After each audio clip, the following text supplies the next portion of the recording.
Hello, Chris Best, or Christopher Best, as people call you in formal settings. I was prepared for a hostile interview. Good. That is exactly what you should be bracing yourself for. We're here to grill you about the Substack product. Some people call this a test stream, a live dry run for something bigger that might be happening soon. But those people don't know the full details. And the full details, knowing people will understand that this is the real highlight, Hamish and Chris in conversation about everything that is wrong with the Substack product and why you have to defend it. Are you ready, Chris? I have a list of questions that I've written down. There's 3 so far in my little notepad beside me, and none of them make any sense. Hit me. Did you know we can hit the heart button too? We can heart our own hearts as a cheat. Oh, that's cool. Most of these are not. First question is, why don't we just have a ton of cool little buttons to push at the bottom of the screen here beyond just hearts? We could all just come in and play pushing buttons game. Is that going to happen? When are we going to ship that? That's my first question for you. That's a great idea. Thank you for the feedback. Yeah, okay, good. I know that line. Why are we doing live video? What's the point? We're a newsletter platform. We're for writers. Video is only for evil people. That's been well established. So why are we doing live video?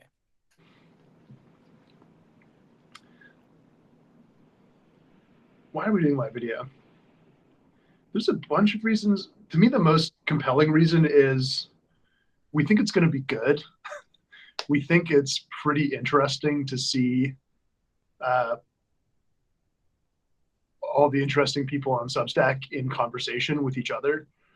And it's a natural extension of kind of the Substack ethos that if you have something interesting to say, if you have something interesting to do, you shouldn't have to know all kinds of crazy technical complex things in order to make the best use of that.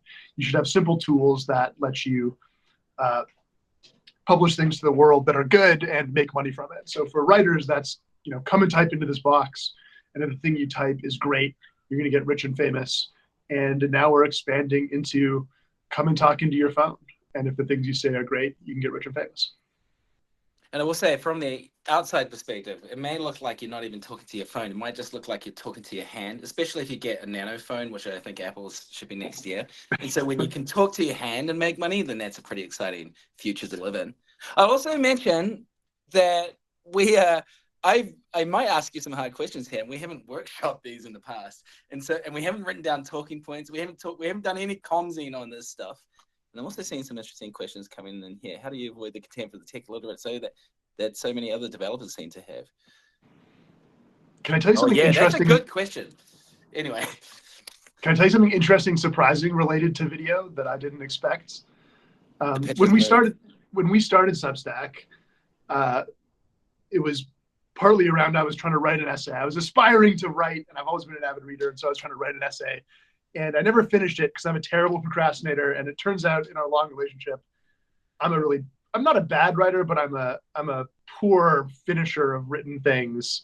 And you're quite good at that. And a lot of the things that have made Substack go have been great pieces of writing that you have been kind of the author of or the driving force behind.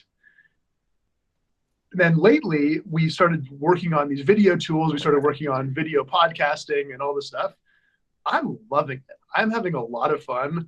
I find it kind of like natural and energizing in a way as like a terribly cripplingly nerdy introverted person I would not have expected.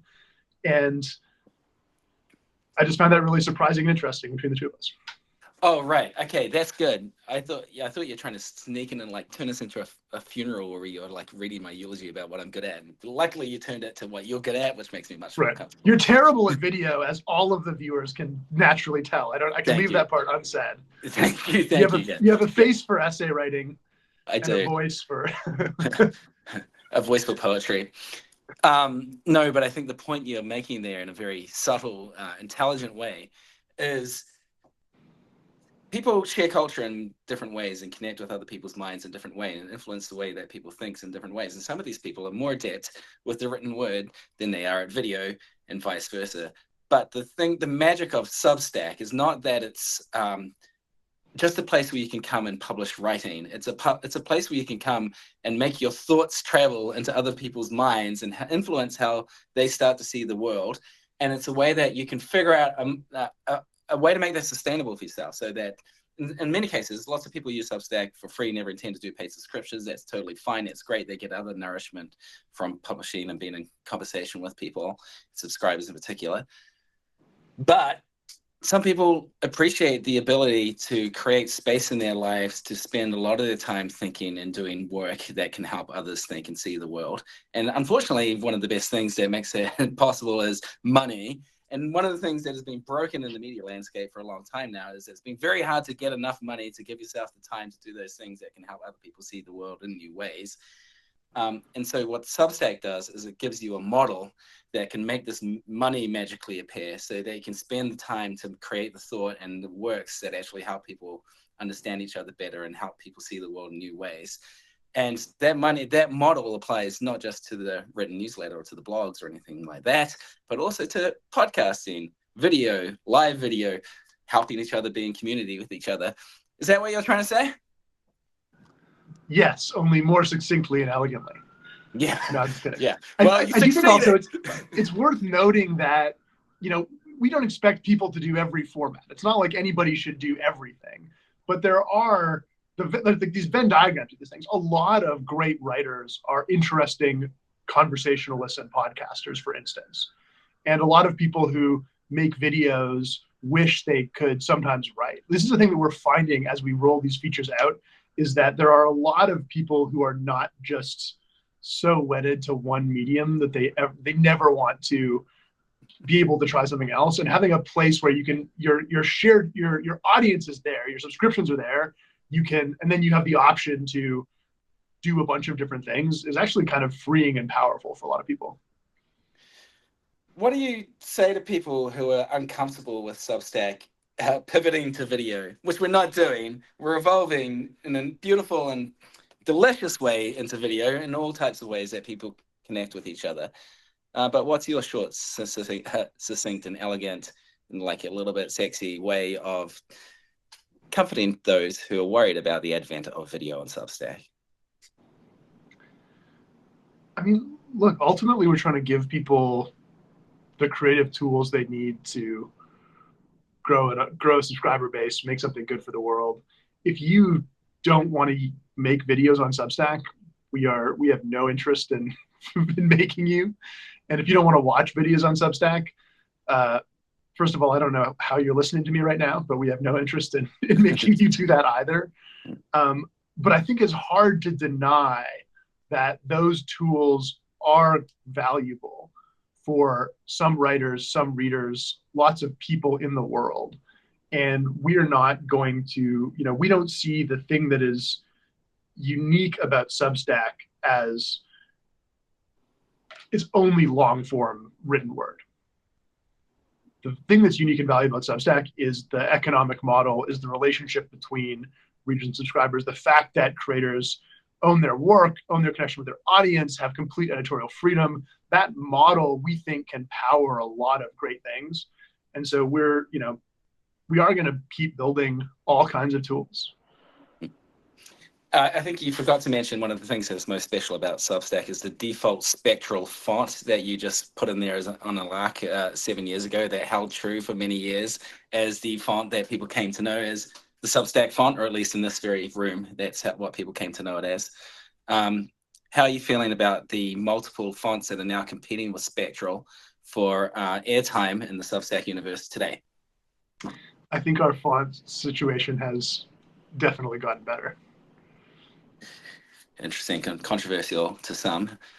What do you think of the state of the media tab, which is in my screen, the central tab on the bottom of the app, in the Substack app, which is where everyone lives these days? I would describe the state of it as highly experimental and early in its life and journey. Do you think we should be mixing podcast episodes and video show episodes in that tab together? And if you do, or if you don't, like what undergirds that thinking?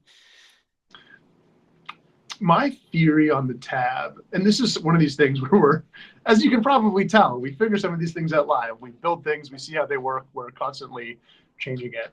My theory on the tab is the thing you most need is a place to proactively go when you want to put on long form, like multimedia thing, especially audio. Like the thing I think is missing, if you want Substack to be a really good sort of like podcasting and audio and on your phone multimedia consumption app, you can't have it be that you have to go hunting among, 80 different places to go and find something. The thing you need is like, I'm about to get in my car. I have 5 seconds. I need to put on a thing. And we need to serve that need really well. The way to serve it, I think, is there's lots of competing theories about what the case might be. The current one is sort of like YouTube-ish. And then I think okay, so in that place of like, I'm about to put something on in the background, what are the things that are like the plausible types of media that works for? I do think it's long form video. I definitely think it's audio podcasts. I think it's definitely author provided read alouds. So some of my favorite podcasts that I listen to on Substack are actually people reading their posts and using the read aloud feature, and they'll do fun asides, and it's kind of like a really cool thing. And then I think it's an interesting question of, we've been experimenting with the new AI generated voices where you can sort of have like a robot read aloud that's actually quite good. Does that get mixed in? If I've listened to all of my podcasts, is one of the things I might want to do, like hit play and like, turn my screen off in my car and listen to, the latest post that I want to listen to, or stick my phone on the counter while I'm cooking and throw on like, video. I did that this very morning, Chris. I listened to Naomi Kanakia's post about why everyone should read the great books, and they help give you a more spiritual, soulful life, not just teach you how to be a good writer. So that's my bull case for the tab, is like, if we want Substack to be a my place, little side points, fine. I'm sorry. That's beautiful, Hamish. I'm Thank so glad you had that lovely morning. Yes, this is how humans communicate with each other. Yeah. Yeah, so I think you just need that. If you're like, okay, I'm about to start cooking, I want to like throw something on and stick my phone on the backsplash. I have to be able to find something that fills that use case for me in a couple seconds, and then like take my hands away. And we're gonna need to figure out how to do that, I think. Very cool. I want to ask a couple of questions. Scoot here is dropping some real bangers. I was checking my sub count, and I still have 0 submarines. How can I succeed as an author without an effective deep water navy? Chris, what do you think? I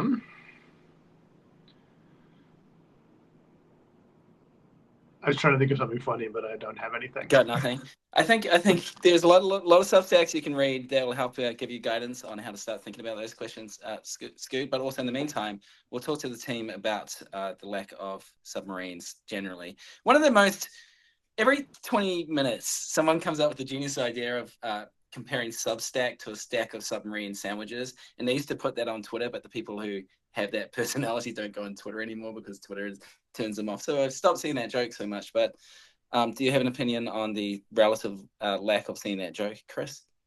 There was even briefly, I think in like Scotland, there was like a Subway sandwiches special called the Substack. So there were like Subway branded offers that just said Substack on them, and it was a stack of sandwiches. Yeah. Fortunately, that never came to America, but we're aware that Subway Substack submarine sandwiches exist. Yeah, we don't eat that many of them in the office. That's one. Yeah, just noticing that when I. This is riveting content we're making here, Hamish. Oh, another joke that comes up every 20 minutes. This is also important information. Is and it has for 7 years. Is that Substack is OnlyFans, but for ugly people, or OnlyFans but for the mind, or OnlyFans but for word sales, which I think is this joke actually has a bit of legs. I think it's better than the submarine joke. Sorry, not your joke, Scoot. That was an amazing one. I mean the Subway sandwiches stack joke. Would you like me to share my opinion about why it's better, or would you like to give me your opinion on why this is a superior joke? Please enlighten us. I think OnlyFans It's a pretty fucking successful model. They've chosen porn. Obviously it's not fair. Everyone's gonna go for porn. That's a huge, obvious business category. But the model that it represents is actually like a step forward and a breaking out of the internet commercial model for content that has dominated for the first 3 decades of the internet. And the first, we're kind of still trying to get out of this era of aggregators owning and controlling everything, owning and controlling the distribution of attention, owning and controlling the distribution of revenue, and owning, and by extension, owning and controlling the lives of creators and writers. And so OnlyFans, which is a kind of fellow traveler. Someone told me that fellow traveler is like a communist term. I didn't even realize that the other day. But I feel like it's communists and homosexuals. I could be wrong about that. Really? I need to do some Googling. This is total carnage because Mike said that's not it. Well done. Yeah, well, mixed messages. OnlyFans, anyway. Good model. It actually represents a breaking out of a model that we'd been in a straitjacket for 3 decades with. As often happens with innovation on the internet, porn did it first. We were not modeling Substack after OnlyFans. We might have actually come around at the same time. But it is I remember early on when I was making Substack, I saw like early OnlyFans ads, and it was all kind of like it was just like you're a creator subscription platform, but it was all Chris? Like scantily clad women. I was like, this is interesting. What are they doing? Yeah, where were you seeing these ads, Chris? What internet sites were you? Google.com. Google.com, yeah, that's one of the big ones. Anyway, it's one of these models. It's a model of the latter day internet that gives a lot more power to creators, that gives them earning power, and facilitates these direct relationships. I wish there was a shorter way of saying direct relationships, because I think there's a kernel of this business model transition or evolution, whatever it's going to end up being, this phase shift for online content, for online media. And I think even though you might have problems with the sort of content of OnlyFans, I think recognizing the success and brilliance of that model is actually going to be is an important and worthy thing. And I think we'll look back at this time as like the OnlyFans, along with Substack, they'll be mentioned in the same breath, of course, will be like the harbingers of this profound shift that actually changes culture on the internet and maybe in the world. You can just say, I agree. I agree. You missed a very good question from Ken Klippenstein, which is who's the alpha between Chris and Hamish? And I regret to have to say that the alpha is definitely our third co-founder, Jiraj, who's not on the stream. Yeah. It's very important that one co-founder doesn't have Twitter and doesn't just spend all their day live streaming, and Jay's off writing code and being a boss. He's like he gets his alphaness through dispassion and agnosticism, where we've got too much passion. And you're definitely the height alpha. I'd say I'm the social alpha, and Jiraj is the genuine, real alpha. If anyone had to. Someone asked why we didn't have him on this episode, whatever this thing is, and what's our answer to that? Can we do 3 ways on Substack Live yet? Not yet. Could we do that? When are we going to do that? What a great question. I don't know. I don't know if I'm supposed to reveal this. I did join a test live stream internally the other day that had more than 2 people on it. I'm not sure if it was a bug or an intentional thing. It wasn't just 2 people in one screen and one person in the other screen. It was I think it might have just been devices. 3 of Seth, like different angles of looking up his nose, but I was still impressed. Well, Seth, for the unaware, Seth is a delightful human being, and having having 2 Seths in one you in a room, that sounds pretty exciting. Group, what do you think? So this has quite a lot in common with Clubhouse. Like, there's a live conversation going on, 2 extremely intelligent people leading it, and all the people in the room gathering. Like, it would be nice to call up one of these people. I saw God join before. It would be nice to bring God into the conversation.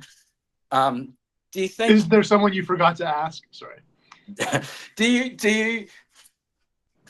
see a play? Do you see a point potentially with the Substack Live type of thing might converge with what people get out of Clubhouse, where there's this live active conversation with potentially many participants who could call up, who step down, etc.?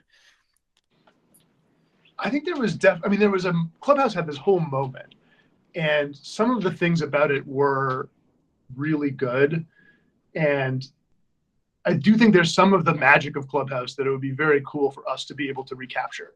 I think for me, maybe the biggest one is just like there was people you could hear in conversation that you never would have heard in conversation otherwise. And it was fairly lightweight, and you kind of have these sort of surprising moments. And so I think the idea of like, if Substack became a place where people were having interesting conversations live in kind of like a lightweight ad hoc way, one of my things about how I wish live could work is it could almost just feel like a phone call. Like I could just call you up and be like, hey, what do you think of this crazy thing that just happened? And you could answer. We could add someone from the stage. A public phone call. Yeah, a public phone call kind of thing, and have it just feel like it's like a natural sort of like, we're just sort of like having the interesting conversations we might want to have anyway, but we have the option to have them in public or amongst our subscribers, and you can kind of like share that thing. I think one of the problems with the live audio format and live in general is it is hard to make the numbers work consistently. Like for all of you who dropped what they were doing and joined our live stream right now, thank you. It's amazing to have you here. Yeah. But it's always going to be a pretty small fraction of the people who potentially would be interested in that thing. And so I think one thing I hope that we can square here is the idea that you could kind of have both. I love the idea that we could just do a quick like, hey, do you want to just hop on and have a call and chat and do a thing, and people can join live and we can take questions, and we could sort of like have that, ad hoc conversation, a public forum thing there. But then rather than that be something that then just kind of goes away, and if you missed it, well, tough luck, get a job that doesn't prevent you from joining things in the middle of the day. I would love to have a world where this thing that we're doing right now could get turned into like, a pretty good podcast episode, could get turned into a series of clips, could get kind of like, this thing that we're doing that's very easy and natural. We create, we have this conversation, and then it sort of like magically, without a ton of effort from us, gets turned into a bunch of really valuable artifacts that work in different places, right? Maybe there's like clips that work for TikTok. Maybe there's like a YouTube video that goes out. Maybe there's a podcast. These things could all go on Substack, but they could also go in other places. And then we get to free up our minds to think about having an interesting conversation. If we can have an interesting conversation, if we can talk about something that matters to people and that it's worth like seeing and tuning in for, the kind of like the technology takes care of all of the rest of the futzing. That's sort of the thing that gets me really excited. I wonder if it's going to teach us how to speak in sound bites, because the machine packager could come to package up our insights from our conversation, or make us want to speak in aphorisms so that we can have our beautiful thoughts travel more widely through the viral sharing on notes, etc. It'll just clip you up. It'll just clip up all the words and cut out 90% of it. Yeah, this episode will just be like, hello. It can edit me to make sense. What do you think is the difference between, because you've done a few of these lives, and also you think about it from the meta perspective, a Substack live and an Instagram live? What's the difference between Substack live and Instagram live? Yeah, what do you think are the qualitative differences? I'll be honest, I haven't done that many real Instagram lives. Like I've played around with the products. The Substack live physical plant is not dramatically different. I think the big difference is just like what's sort of like the surrounding platform expectations. Who are the people that are going to join in? Like our Substack subscribers are an interesting audience. It means the kind of thing we might want to do live on Substack is going to be different. I do think that if we get to the place where this idea comes to fruition, where these things get packaged up and kind of like this is not just a live thing that we do, but it's also like a lightweight way for us to create a bunch of sort of different formats. I think all that could be pretty special. But you know what? Instagram Live's a pretty good product. Instagram's live. I was actually teeing you up there because I thought you were going to say the thing that I'm going to say. I think Instagram Live is a great product, and people do cool Instagram Lives. It'd be interesting. Christina said that Substack Live is going to be better. Christina, our colleague, who does a lot of Instagram Lives, works with people who spend a lot of time at Instagram. I'd be interested in your answer to why it's going to be better, Christina, if you want to type it into the little comments box. But one thing I think is the difference of the depth of connection between a follower and a subscriber. And getting up and doing a conversation in front of a group of followers, or like your followers and the person you're talking to's followers, is like a cool thing. There's like the loose ties of the following, and it's almost like there's this much depth of intimacy or connection. But that changes when you're talking to subscribers who have agreed not. Why are you doing that kind of laughing? I'm no, sorry. I'm following the chat, and we're talking about how different the subscribers are, and they're arguing about whether we're mathematical Platonists or formalists. Somebody said, I think Chris is a Neoplatonist Averroist, which I don't even know what that means. This is what's different. You don't get that show on Instagram Live, I don't think. No. Obviously the IQ quotient is a lot higher here in Substack. But I think with the followers is better than a drive-by user or someone who might not be very interested at all. But a subscriber is someone who's quite invested in you. They understand you a little bit more. They've at least committed to giving you their email address. And if you go to the paid subscriber level, they've committed to giving you money.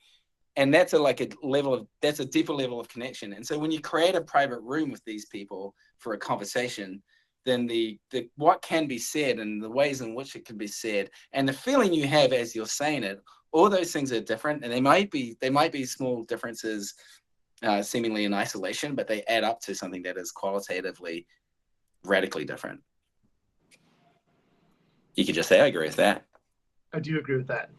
What do you think is the best comment that we've seen in recent times? You can't just say Ken again. He's thirsty for your attention all the time, just dropping those Chris bait bombs in there. From these, or best comment or question. I've got a good question here from someone asked, would Clubhouse have worked if not for COVID? And relatedly, will X Spaces last? I'd be interested in your view on that, Chris. I think COVID definitely fueled Clubhouse's rapid rise and potentially masked problems that ended up preventing the thing from reaching its full potential, because so many people were just looking for something to do on the internet, and there was just this hothouse environment of give me anything that's fun to do from my house that isn't being on a Zoom call. And so I think it wouldn't have played out the same way. I do think that the fundamental, in Twitter Spaces like this too, the fundamental idea of being able to have interesting literal conversations in public is really interesting and cool. And I like the idea of an intellectual scene that has, we could do this. We could have a conversation in public, or more interesting, intelligent people than us could do the same thing. And then I do think that thing is good. I just think by itself, it's not a full product because the math doesn't work. The math of how many people have to tune in live. It's kind of could you go back to having TV where everything's live and you have to find the right channel at the right time to watch the thing you want to watch? I think that's a tough ask. I think for a product like this to work, the thing that would be really great about it is you have the option to watch live. That gives you some, you can do that sometimes. It gives you this cool, if you're really into something, you can show up and be there at the moment it's being made. But if you're not there live, it's still really good. I kind of think those are the two things you have to put together. I've been thinking about this. I told you this, Hamish, since I went on the Joe Rogan podcast, and a thing that struck me being on it was they just film it. They do everything live. They've got the guy, they're for 3 hours. For 3 hours, they pull up the thing and they shipped it very quickly. They shipped the episode the next day or something. And the only sort of post editing they did was to put in ads. Joe Rogan. You spelled it wrong, Ken. It's got an E on the end. Jeez. We get it. Okay. Let me finish the point. The point is, part of the thing that's cool about a live format is it kind of forces you into a real-time production mindset where we're not taking 10 different takes and then doing some very highly edited thing. the fact that you're doing it live kind of caps how long you can spend on it, and means that if you want to like ship the episode the next day with light stuff, you really can. And so the constraint of what if you were going to do these conversations live? Yes, some people could listen, but then also just the fact that it dramatically reduces the amount of effort, the amount of forethought, the amount of like post-production you have to do. You could kind of like have the format constrain all those things. And then the thing that you get out the other end, I think could be very interesting. And the fact that all these AI tools make things like AI clipping and smart editing and video processing, all that stuff is like dramatically easier than it used to be. I think we can make something kind of magical here. Okay, awesome. Well, that's something to look forward to. We have to call it quits now because we're over the hour, and we both, I'm sure, have meetings to go to because it's a normal work day, and we forgot to schedule 3 hours of this live, which we'll never make the mistake of doing again. But I think everyone can look forward to hearing more about Substack Live in the pretty near future. I love seeing these comments roll in. I love seeing the little faces come up. I love that everyone's in this room with us. So thanks for listening, and thanks for being here, and thanks for being on Substack. And keep an eye out for Substack Live in the pretty near future. We'll be looking for feedback from you all. Thanks. Cheers.